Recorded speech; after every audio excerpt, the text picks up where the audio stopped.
নমস্কার, আরও একটা গুরুত্বপূর্ণ ইনফরমেটিভ ভিডিও নিয়ে চলে এলাম। আপনারা দেখছেন আপনাদেরই প্রিয় বিশ্বস্ত চ্যানেল। বন্ধুরা, পশ্চিমবঙ্গে 23 জেলার চাকরি প্রার্থীদের জন্য সুবর্ণ সুযোগ। রেলের নতুন পরীক্ষার তারিখ এইমাত্র প্রকাশিত হয়ে গেল। অফিসিয়াল নোটিশ 2026 সালে এক্সাম শিডিউল ডেট রিলিজ করে দিয়েছে। একদম অফিসিয়াল বিজ্ঞপ্তি তোমাদের সামনে তুলে ধরবো। ভিডিওটা ইনফরমেটিভ মনে হলে আমাদের চ্যানেলে ফার্স্ট টাইমে থাকলে চ্যানেলটাকে সাবস্ক্রাইব করে বেল আইকনটা টিপে রাখতে হবে লেটেস্ট নিউ নোটিফিকেশন পাওয়ার জন্য। স্টেপ টু স্টেপ একদম অফিসিয়াল বিজ্ঞপ্তি তোমাদের সামনে তুলে ধরছি। ভিডিওটা না স্কিপ করে মনোযোগ দিয়ে দেখতে থাকো, জানতে থাকো, বুঝতে থাকো এবং আবেদনটা করতে থাকো। একদম অফিসিয়ালি বিজ্ঞপ্তিতে আছি যে government of railway, ministry of railway, railway recruitment board exam schedule notice, tentative exam schedule. এখানে তোমাদের সেকশন কন্ট্রোলার যে পোস্টে নিয়োগ হচ্ছে, section controller 11/2/26 CBT exam to 12/2/26 এর লিঙ্ক এখানে রিলিজ করে দিয়েছে।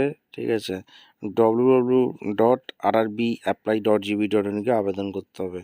সিবিটি টেস্ট হবে, একদম রিলিজ করে দিয়েছে।